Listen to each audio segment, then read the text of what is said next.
একজন মহিলা ইহুদি নারী জানলার পাশ দিয়া দাঁড়ায় দাঁড়ায় শুনতেছে রহমাতুল লিল আলামিন বলেন যাকাত দিলে নাকি সম্পদের মুহাফেজ আল্লাহ হয়। কেউ যদি যাকাত দেয় তাহলে তার সম্পদের মালিক আমার আল্লাহ হয়। রব নাকি নিজে ফেরেশতা দিয়া তার সম্পদের পাহারাদারির দায়িত্ব দেয়। ইহুদি নারী ভালো করে জানে মুহাম্মদ যেটা বলে সেটা সত্য বলে, মিথ্যা হতে পারে না। মুহাম্মদ তার জিন্দেগিতে কোনো মিথ্যার স্পট তার জীবনে লেগে নাই।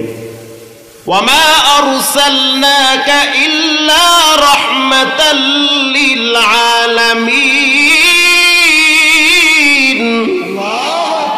जहाँ तक है रबूबियत खुदा का वहाँ तक है नबूवत मुस्तफा का। रबूबियत खुदा की है जहाँ तक नबूवत मुस्तफा की है वहाँ तक। আল্লাহর রাজত্ব যত বড়, নবীজির নবুয়তের পাওয়ারও তত বড়। আল্লাহু আকবার জোরে বলেন। মহিলা ঘরে গিয়া বলতে আছে ও আমার ভাই। মহিলা কিন্তু শিল্পপতি ছিল ওই যুগের, মানে যুগের ভাষা ব্যবহার করতেছি, পয়সাওয়ালা সম্পদশালী নারী। ঘরে গিয়া বলতে আছে ও সম্পদের ম্যানেজার, গোডাউনের ম্যানেজার, টাইম মতো যাকাত দাও। ভাইদেরকে ডেকে বলল আমার সম্পদ থেকে আমি যাকাত দিতে চাই। ভাইরা বলল তুমি কি মুসলমান হয়ে গেছো, কালেমা পড়েছো? বলে না, কালেমা যদিও পড়ি নাই, মুসলমান যদিও হই নাই, তবে মুহাম্মাদের কথার উপরে আমল করতে চাই। মুহাম্মদ বলেছে কেউ যদি যাকাত দেয় তার সম্পদ নাকি আল্লাহ হিফাজত করে। তা আমি তো কোটি কোটি টাকার মালিক, আমার সম্পদ তো হিফাজতের দরকার আছে। কিছুদিন পরে ওই মহিলার 100 উট, বিশাল উটের বহর, উটের পিঠের উপরে সম্পদ, দামেস্কের থেকে মদিনায় আসতেছে।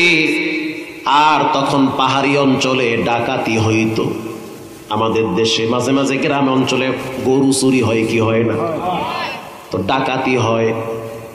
ওই মহিলার 100 উট একজন ম্যানেজার সাহেব তার দায়িত্ব দিয়ে সে ইয়ামেন থেকে, দামেস্কের থেকে মদিনায় নিয়ে যাচ্ছে। এটা মদিনায় এনে লাভবান হবে, ব্যবসার উদ্দেশ্যে তিনি মাল আনতেছে। মদিনায় খবর আসলো যে পথে ডাকাতি হয়েছে, ব্যবসায়ীদের চেহারা কালা হয়ে গেছে। অনেকেই খেজুর গাছের কিনারায় বসে বসে কান্দে, অনেকেই খেজুর গাছের গোড়া ধইরা চোখের পানি ছেড়ে বলে আমার সম্পদ বুঝি ডাকাতি হয়ে গেছে। মহিলাও বড় ভীত সন্ত্রস্ত অবস্থায় পড়ে আছে, চেহারা কালো হয়ে গেছে। কিছুক্ষণ পর মহিলা হাইসা দিয়া বলতে আছে চেহারা কালা করতে চাই না, কারণ মুহাম্মাদের কথার উপরে আমি অটল আছি। সুবহানাল্লাহ কয় কি? এখনো পর্যন্ত মহিলা জানে না তার সম্পদের কি অবস্থা। কিছুদিন পরে তাকায় দেখলো তার সম্পদের উটের বিশাল বড় পাল। এই উটের বহর আস্তে আস্তে করে মাল বোঝাই করে মদিনায় ঢুকতেছে। মহিলা ম্যানেজারকে ডেকে বলল সব জায়গায় শুনতেছি মাল ডাকাতি হইছে, মদিনায় কোনো মাল নাই, অথচ আমার 100 উট বোঝাই করা মাল কেমনে মদিনায় আসলো? ডাকাইতি কি ধরে নাই? ম্যানেজার চিৎকার মেরে বলতে আছে ম্যাডাম ডাকাতি হইছে, এটাও সত্য। সামনে ডাকাতি হইতেছে, পিছনে ডাকাতি হইতেছে, আমি এটা বুঝতে পারতেছি। হঠাৎ তাকায় দেখলাম আমার সামনের উটটা মানে চাকা পালসার হয়ে গেছে। এ চাকা যদি পালসার হয় গাড়ি কি রাস্তায় থাকে না সাইডে থাকে? সাইডে চলে যায়, বাকি মাল চাইতেছে। সামনের উট যেদিকে যায় পিছনের উট ওই দিকে যায়। কথা কন না কা? এটা সিস্টেম। সামনের উট যদি বসে পড়ে পিছনে হাজার হাজার উট গুলাও বসে পড়ে। তো সামনের উটের পায়ে ব্যথা পাইছে, ব্যথা পাওয়ার সাথে সাথে বসে পড়েছে। একটানা 7 ঘন্টা বসেছিল। এই 7 ঘন্টার ভিতরে সামনেও ডাকাতি হইছে, পিছনেও ডাকাতি হইছে। ও মালিক, আমার 100 উট আমি যখন নিয়ে অপেক্ষায় ছিলাম উটের পায়ের ভিতরে পাতা চিবা চিবা লাগাইয়া ব্যথা দূর করছি। যখন বুঝতে পারলাম যে ডাকাতি শেষ হয়ে গেছে, আমি নিরাপদে আপনার 100 উট নিয়ে মদিনায় প্রবেশ করেছি। মহিলা বলতে আছে, এটা তোমার ক্রেডিট না, আমারও ক্রেডিট না, এটা মুহাম্মাদের সত্য কথার বহিঃপ্রকাশ। আদেরে কুদরতু দারি বরকামাল আনতা রব্বি আনতা হাসবি জুল জালাল। যেটা কেউ পারে না সেটা পারেন কে? রব্বুল আলামিন বলেন, মুমিনদের কর্মসূচি হলো তারা রাষ্ট্রীয়ভাবে যাকাত প্রদান করবে। যাকাত যদি সমাজে চলে, ঘুষ, কিস্তি, লোন, অবৈধ সম্পদ সব বন্ধ হয়ে যাবে। প্রিয় ভাইয়েরা আমার, মুমিনদের 3 নম্বরের কর্মসূচি, তারা যখন পার্লামেন্টে যাবে তারা তখন রাষ্ট্রীয়ভাবে সৎ কাজের আদেশ করবে, অসৎ কাজকে নিষেধ করবে। প্রিয় ভাইরা আমার, এজন্য আমি আমার তেলাওয়াতকৃত আয়াতের মধ্যে থাকতে চাই। রব বলেন মুমিনদের 5টা কর্মসূচি, 5টা গুণ থাকতে হবে। 1 নম্বরের গুণ ওয়াজিলাত কুলুবুহুম, আল্লাহর কথা শুনলে মুমিনদের অন্তরে ভয় চলে আসে, কম্পন শুরু হয়ে যায়। মুমিনরা কেমন হয়? আল্লাহর নবীর সাহাবী হযরত ওমর রাদিয়াল্লাহু তাআলা আনহু, তিনি একদিন হযরত খাব্বাব রাদিয়াল্লাহু তাআলা আনহুকে বলতে আছে, খাব্বাব তুমি তো দেখতে অনেক সুন্দর, সুঠাম দেহের অধিকারী, চেহারাও মাশাআল্লাহ সুন্দর, চমৎকার অবয়ব তোমার, রব্বুল আলামিন তোমারে অনেক সুন্দর করে বানাইছেন। উয়ুনুল হিকায়াতে আসছে, হযরত ওমর বলে, খাব্বাব ইসলামের জন্য, দ্বীনের জন্য, ঈমানের জন্য আল্লাহর জমিনে তুমি আল্লাহর জন্য কি পরিমাণ কষ্ট করেছো একটু বলো। জাহান্নাম থেকে বাঁচার জন্য, দ্বীনের জন্য তুমি কি কষ্ট করেছো একটু বলো। হযরত ওমর রাদিয়াল্লাহু তাআলা আনহুর কথা শুনে খাব্বাব বলতে আছে, ওমর আমি বলবো না নিজের দেহ থেকে দেখায়া দিব? কি কষ্ট করছি আমি কি বলবো না দেখায়া দিব? বলো, যদি দেখায়া দিতে পারো তাহলে আমার ভিতরে আরো ঈমানের হালত বেড়ে যাবে, দেখায়া দাও। খাব্বাব রাদিয়াল্লাহু তাআলা আনহু বলতে আছে, ওমর আমার জামাটা একটু উঠায়া পিছনের দিকে তাকায়া দেখেন আমার পিঠের অবস্থা কি। হযরত ওমর পিছনে তাকায়া দেখলো সুন্দর দেহটা কালো কালো দাগ পড়ে আছে। হযরত ওমর বলতে আছে, খাব্বাব তোমার পিঠের ভিতরে কি বসন্তের দাগ উঠছে? বলে, না না বসন্তের দাগ ওঠে নাই। আমি যখন মক্কার চত্বরে দাঁড়ায় বলছিলাম লা ইলাহা ইল্লাল্লাহ, এটা শোনার সাথে সাথে উবাই ইবনুল খালফ, এরপরে Walid ibn Mughira, Abu Jahl, Utba, Saiba, Mughira, Abu সুফিয়ানরা আমারে একত্রিত হয়ে চাবুকের ছড়ি দিয়া পিঠে আঘাত করেছিল। একটা আর দুইটা না, শত শত আঘাত করেছে। আর বলেছে, খাব্বাব আমাদের দেবদেবীর সামনে মাথা নত করো। কিন্তু আমি বলেছি লা মা'বুদা ইল্লাল্লাহ, ইবাদত পাওয়ার যোগ্যতা একজনের আছে, তিনি হলেন কে? আল্লাহ। হযরত ওমর রাদিয়াল্লাহু তাআলা আনহু দৃশ্য দেখার পরে চেহারা অন্ধকার হয়ে গেছে।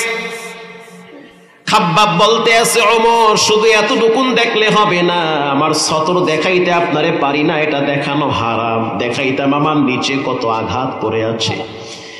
অতএব আপনি একটু সামনে আইসা আমার জিহ্বার দিকে তাকায় দেখেন। ওমর, হযরত ওমর রাদিয়াল্লাহু তাআলা আনহু খাব্বাবের জিহ্বার দিকে যখন তাকাইছে, তাকায় দেখতে আছে গর্ত হয়ে গেছে, ছিদ্র হয়ে গেছে, পানি পান করতে গেলে জিহ্বার মাঝখান থেকে পড়ে যায়। হযরত ওমর বলতে আছে, খাব্বাব জিহ্বার ভিতরে ছিদ্রগুলা কেমনে হইল? খাব্বাব রাদিয়াল্লাহু তাআলা আনহু বলতে আছে, ওমর যখন আমি রাত্রিবেলা যায় নামাজে দাঁড়াইয়া পড়েছিলাম আল কারিআতু মাল কারিআ ওয়া মা আদরাকা মাল কারিআ ইয়াউমা ইয়াকুনুন নাসু কাল ফারাশিল মাবসুস।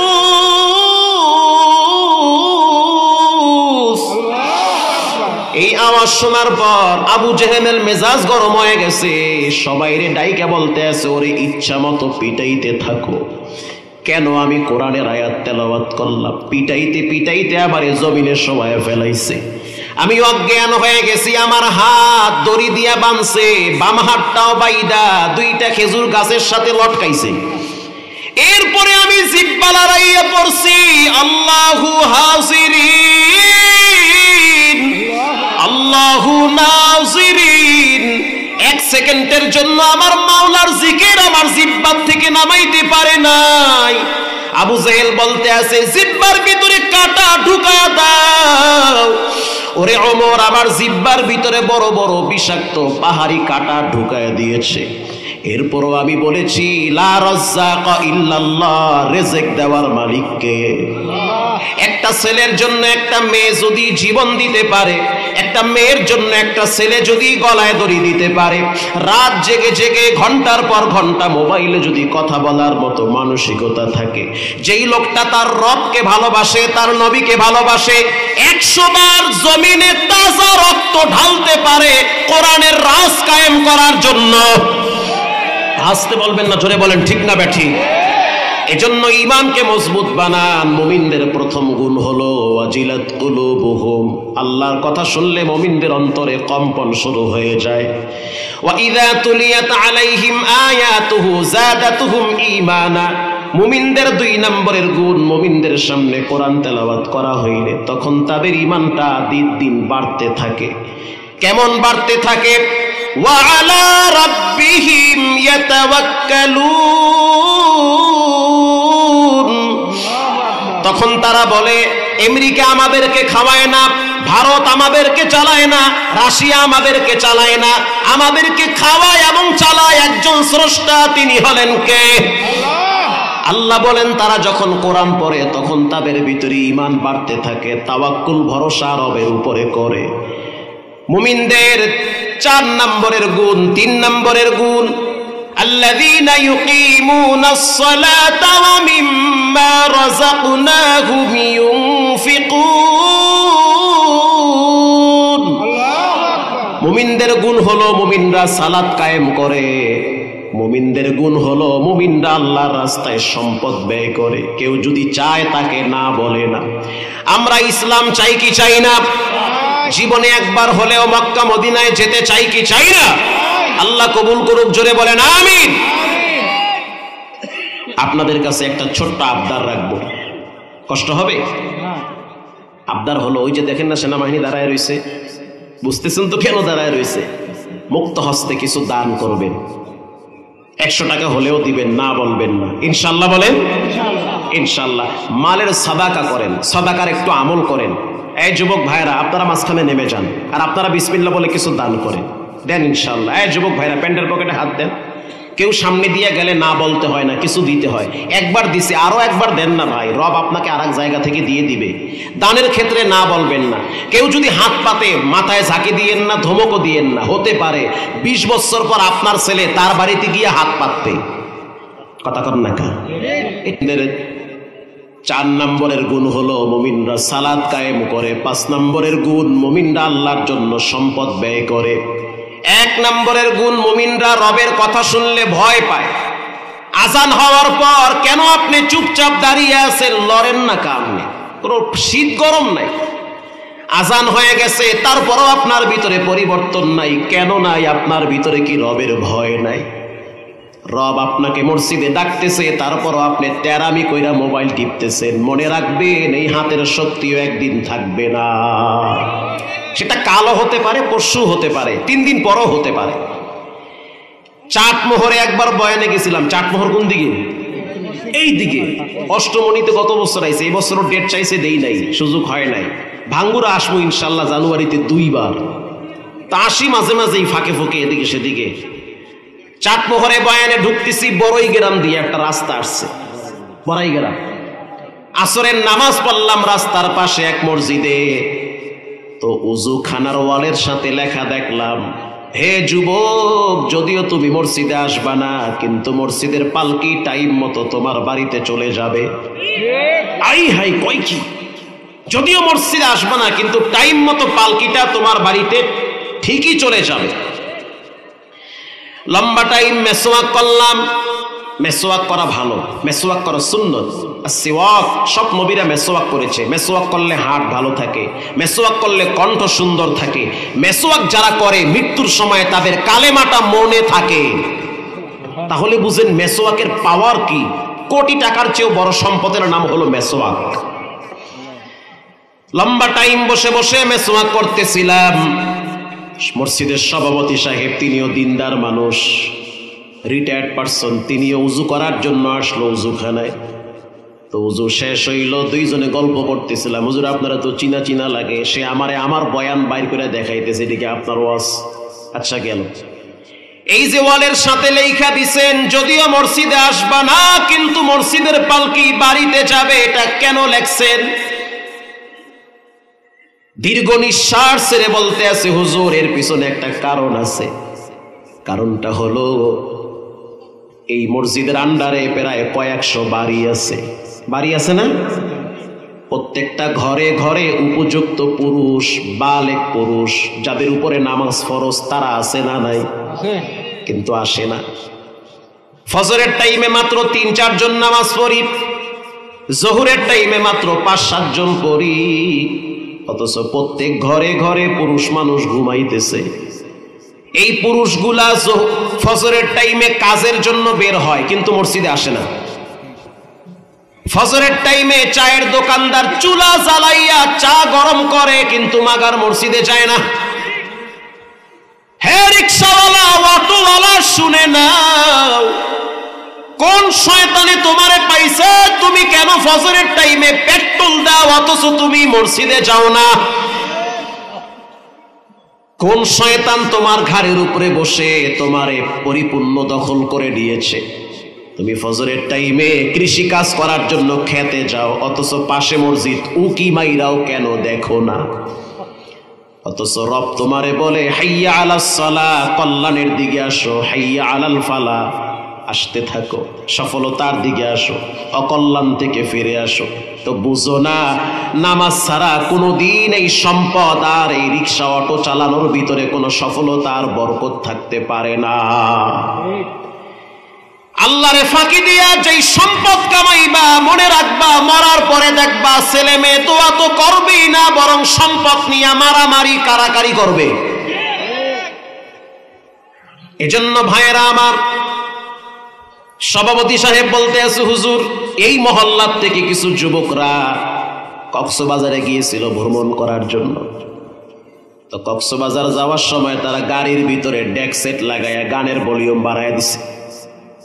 দেয় কি দেয় না? বিনোদন, আনন্দ করতেছে। আমি মহল্লার মুরব্বী মানুষ, মসজিদের সভাপতি, যারা কক্সবাজার যাইতেছে তারা কিন্তু আমার ভাতিজা, ভাগিনা, আমার সন্তানের মতো। কেউ 9-এ পড়ে, কেউ এসএসসি দিয়েছে, কেউ এইচএসসি দিয়েছে, কেউ 10-এ পড়ে, কেউ 7-এ পড়ে। আমি ওদেরকে বললাম, ও বাবারা, সফর অবস্থায় বেশি আনন্দ কইরো না, রব কিন্তু হঠাৎ চেহারা কালা বানায়া দিতে পারে। ওদেরকে আমি বললাম, গাড়ি থামায়া থামায়া মসজিদ দেইখা দেইখা নামাজ পড়বা, কারণ হাদিসে আসছে যারা নামাজ পড়ে তাদের হিফাজতের জিম্মাদার কে হয়? মান গাদা ইলাল মসজিদ আও রাহা আ'আদ্দাল্লাহু লাহু নুজুলাহু মিনাল জান্নাতি কুল্লামা গাদা আও রাহা। কেউ যদি সকালে আর বিকালে অর্থাৎ ফজর আর ইশা মসজিদে যায়, হাদিসে আসছে, নবীজি বলেন আ'আদ্দাল্লাহু লাহু নুজুলাহু মিনাল জান্নাহ কুল্লামা গাদা আও রাহা। সে যেন অপেক্ষায় থাকে, তার মাওলা, তার মালিক জান্নাতে তার জন্য দস্তারখানা বিছায়া রাখছে। দস্তারখানার ভিতরে খানা থাকবে, বলেছেন মুহাম্মাদুর রাসূলুল্লাহ সাল্লাল্লাহু আলাইহি ওয়াসাল্লাম, খানা থাকবে। আর রব্বুল আলামিন নিজে বলবেন, বান্দা খাইতে থাকো, কারণ তুমি ফজরের টাইমে আমাকে সময় দিয়েছো। অন্য এক হাদিসে রাসূল বলেন, জিম্মাতাল্লাহ, যে ব্যক্তি ফজর পড়ে সে যেন রবের জিম্মায় চলে যায়। তোমরা সফর অবস্থায় থাকো, নামাজ কাজা করবা না, নামাজ পড়বা।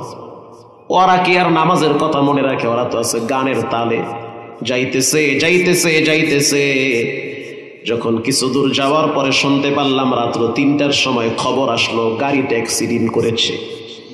অ্যাক্সিডেন্ট করার পরে কয়েকজন মারাও গেছে, ওদের লাশ গ্রামে আসছে। এই মসজিদের পালকিটা আমি নিজে ঘাড়ে করে বাড়িতে নিছি।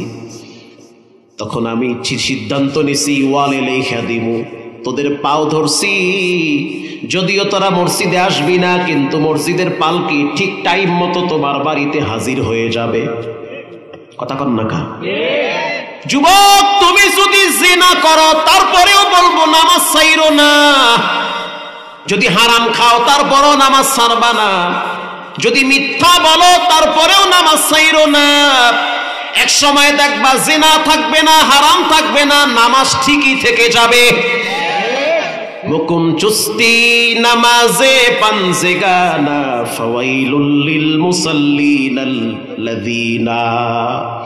আল্লাহ বলেন মুমিনদের অন্যতম একটি গুণ হলো মুমিনরা সালাত আদায় করে। মুমিনদের অন্যতম একটি গুণ, মুমিনদের সামনে কোরআন তেলাওয়াত করা হইলে মুমিনদের ঈমান বেড়ে যায়। কেমন ঈমান বাড়ে? আর 10 মিনিট সময় দেওয়া যাবে? কষ্ট হবে নাকি? মক্কা শরীফের বর্তমান 6 জন ইমাম। একজনের নাম হলো শায়েখ আব্দুর রহমান আস-সুদাইস, আর একজনের নাম হলো বান্দের বালালা, আর একজনের নাম হলো আব্দুল্লাহ বিন জুহাইন, আর একজনের নাম হলো ইয়াসিদ দোসারি। ইয়াসিদ দোসারির কণ্ঠ যেমন সুন্দর, চেহারাও তেমন সুন্দর। ইয়াসিদ দোসারির পিছনে যারা সালাত আদায় করেছে তারা বুঝে কোরআনের কি পরিমাণ মজার আকর্ষণ। আমি তো রমজান মাসে প্রায় মক্কা মদিনায় থাকি, দেখছি ইয়াসিদ দোসারি যখন মদিনার হেরেমের ভিতরে হাঁটে, বাইতুল্লাহর ইমাম, তার মানে বর্তমান পৃথিবীতে সবচেয়ে সম্মানিত ব্যক্তি তারা। কথা কন না কা? যখন তারা রাস্তা দিয়ে হাঁটে, দোসারিকে দেখলাম যখন সে হাঁটে, তার হাঁটার পরে বাচ্চারা তার পায়ের ধুলা নিজের শরীরে লাগায়। আমি এক আরবিকে প্রশ্ন করলাম কেন লাগাও? সে জবাব দিল তার ভাষায়, ভাই আমি ধুলা লাগাই না, বরং কোরআনের ধুলা বুকে লাগাই। ইয়াসিদ দোসারি যখন চমৎকার কণ্ঠে তেলাওয়াত করে তখন মনে হয় সবে মাত্র কোরআন নাজিল হয়। রমজান মাস, তিনি নিজে বলেছেন তার বক্তব্য আমার কাছে এখনো জমা আছে, আরবের পত্রিকায় গুলায় তার বক্তব্য ছাপানো হয়েছে। ইয়াসিদ দোসারি চোখের পানি ছেড়ে বলেন, আমার এক অভিজ্ঞতার কথা আমি বলি, কোরআনের আকর্ষণে মানুষের দিল ভেঙ্গে কান্না আসে। কোরআন এমন একটা পড়া, পৃথিবীর যত আওয়াজ আছে প্রত্যেকটা আওয়াজ এক সময় নষ্ট হয়ে যায়। আজকের হুঙ্কার কালকে দেখি বিলের মতো ঠান্ডা হয়ে যায়, সব ঠান্ডা হয়ে যায়। আজকে দেখি পার্লামেন্টে গান গায়, কালকে দেখি পুলিশ বাটাম ফাটা দেয়। এত পাম্পট্টি মারার পরেও তো টিকতে পারলো না, নিজের হাতের রান্নাও খাইতে পারে না। বলেন যেটা কেউ পারে না সেটা একজন পারেন, তিনি হলেন কে?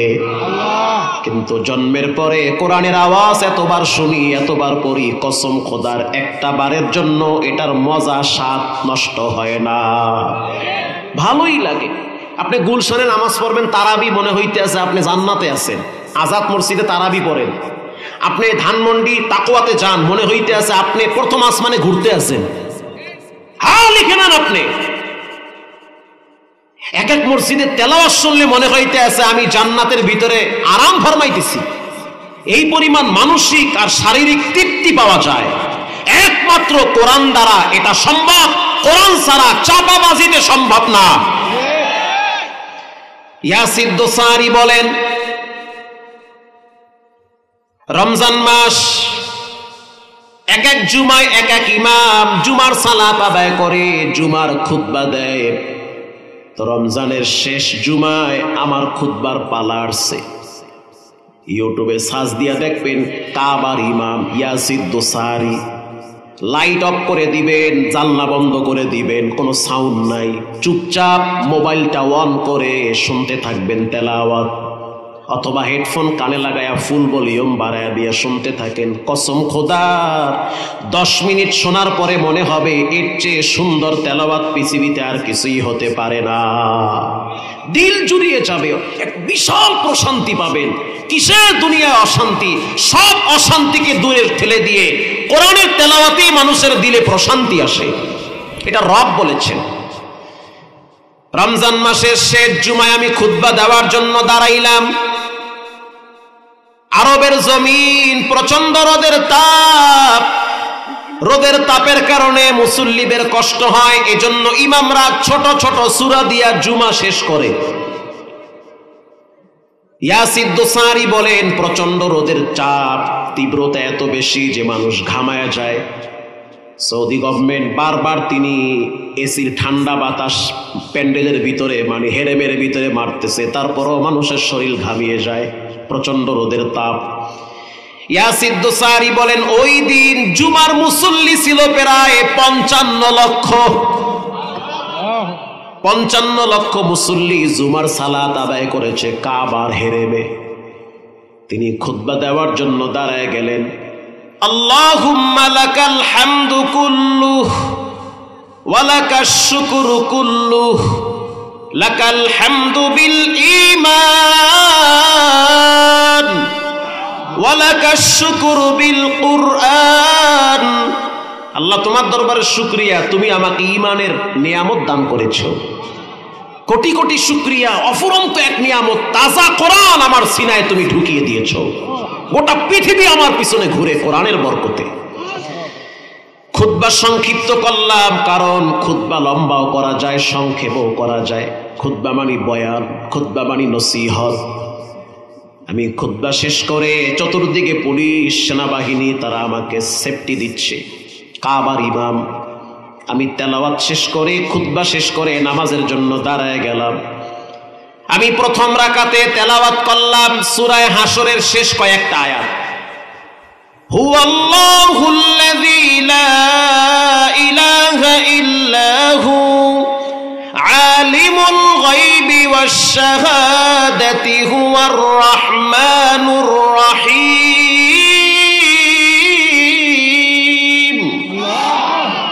আরে আমার তো ফাড়াবাস যেমনে পারি এমনি পড়ি, এর তো 100 ভাগের আশেপাশে আমি নাই। চমৎকার তেলাওয়াত চলতেছে, আমি নামাজে তেলাওয়াত করতেছি, কিন্তু বুঝতে পারতেছি পিছনে কে যেন নাক টানতেছে। মানুষ কেন নাক টানে? যখন চোখের পানি পড়ে তখন নাকের পানিও পড়ে, তো বোঝা যায় তার চোখের পানি ঝরতেছে, যার কারণে বারবার নাকের পানি টানতেছে। আমি দ্বিতীয় রাকাতে তেলাওয়াত করলাম সূরা কুরাইশ, লিইলাফি কুরাইশ ইলাফিহিম রিহলাতাশ শিতাই ওয়াস সাইফ। চমৎকার কিছু আলোচনা এখানে আছে সূরা কুরাইশের ভিতরে। আল্লাহ বলেন এই ঘরের মালিক তোমাদেরকে নিরাপত্তা দিয়েছে, আর সেই ঘরের সামনে দাঁড়াইয়া ইমামতি করতেছে। আল্লাহু আকবার। রব বলেন এই ঘরের মালিক তোমাদেরকে খাওন দিছে, সেই ঘরের সামনে আমি দাঁড়ায়া নামাজ পড়াইতেছি। এই ঘরের মালিক তোমাদেরকে পরিপূর্ণ শীত এবং গরমে ফসল দিয়ে বরকত দিয়েছে। ইয়াসিদ দোসারি বলেন আমি তেলাওয়াত শেষ করলাম, নামাজ শেষ করলাম, আমি বুঝতে পারলাম পিছনে এক যুবক আমার দিকে আসতেছে দেখা করার জন্য। পুলিশ আইসা ধাক্কা মারছে, কিন্তু ওর চেহারার দিকে তাকায় বড় মায়া লাগছে। আমি তাকায় দেখলাম চোখের পানি ঝরতেছে। আমি পুলিশকে বললাম একটু কাছে আসতে দাও, যদিও নিয়ম নাই তারপরেও তাদের কিছু স্পেশাল ক্ষমতা থাকে। বললো একটু কাছে আসতে দাও। পুলিশ 4-5 জন দাঁড়ায় রয়েছে, ওরে মাঝখানে রাখছে। কেন কাঁদো, কি হয়েছে? মা ইউবুকিকা ইয়া শাবাব, কাঁদো কেন, চোখে কেন পানি?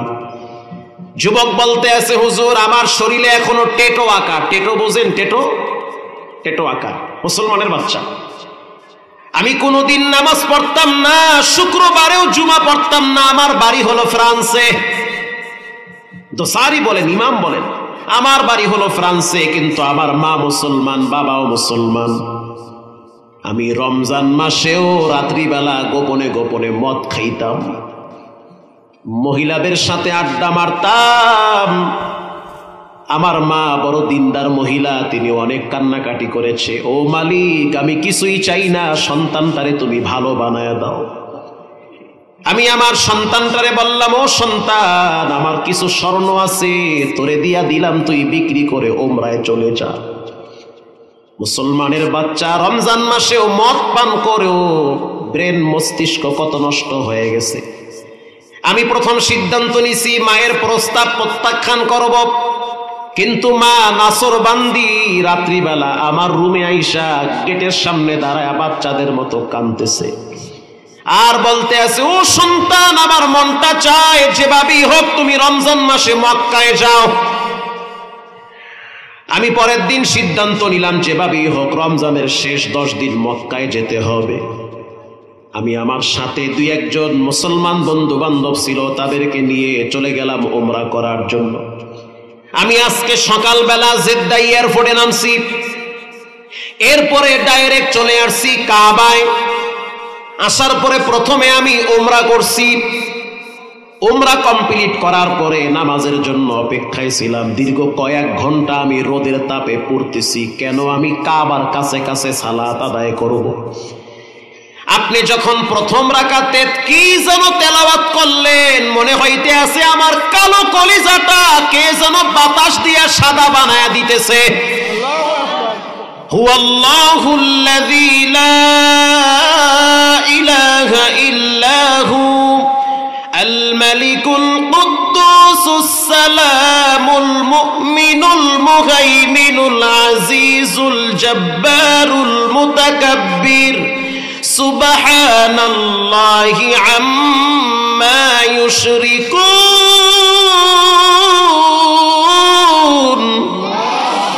হুয়াল্লাহুল্লাযী লা ইলাহা ইল্লাহু আলিমুল গায়বি ওয়াশ শাহাদাতি হুয়ার রাহমানুর রহিম। প্রথম আয়াত, দ্বিতীয় আয়াত, তৃতীয় আয়াত যখন আপনি তেলাওয়াত করলেন, তখন আমার মনে হচ্ছে আমি স্বাভাবিকভাবে নাই, কারণ রাসূল বলেছেন একটা গুনাহ করলে একটা দাগ পড়ে, যখন বান্দা তওবা করে দাগটা মুছে যায়। যখন আমি তওবা করছি, আমি যখন ওমরা করছি, মনে হচ্ছে আমার গুনাহগুলো আল্লাহ মাফ করে দিয়েছে। আমি জীবনে কান্দি নাই, কিন্তু আপনার তেলাওয়াত শুনে আজকে আমি চোখের পানি রাখতে পারি নাই। আমি কান ধরে তওবা করতেছি, জীবনে আর টেটো আঁকবো না, জীবনে আর মাকে কাঁদাবো না, জীবনে আর নামাজ ছেড়ে দিব না। ইয়াসিদ দোসারি বলেন, আমিও কাবার সামনে ওই যুবকের চোখের পানি দেখে নিজের পানি সামলাইতে পারি নাই। এজন্য যুবক ভাইয়েরা আমার, মানুষের অন্তরে প্রশান্তি দেয় একমাত্র কোরআনের মাধ্যমে। আজ থেকে পাক্কা নিয়ত করে নেন, জীবনে কোনোদিন নামাজ ছেড়ে দিব না, হারাম খাবো না, আব্বা আম্মার সাথে খারাপ ব্যবহার করব না।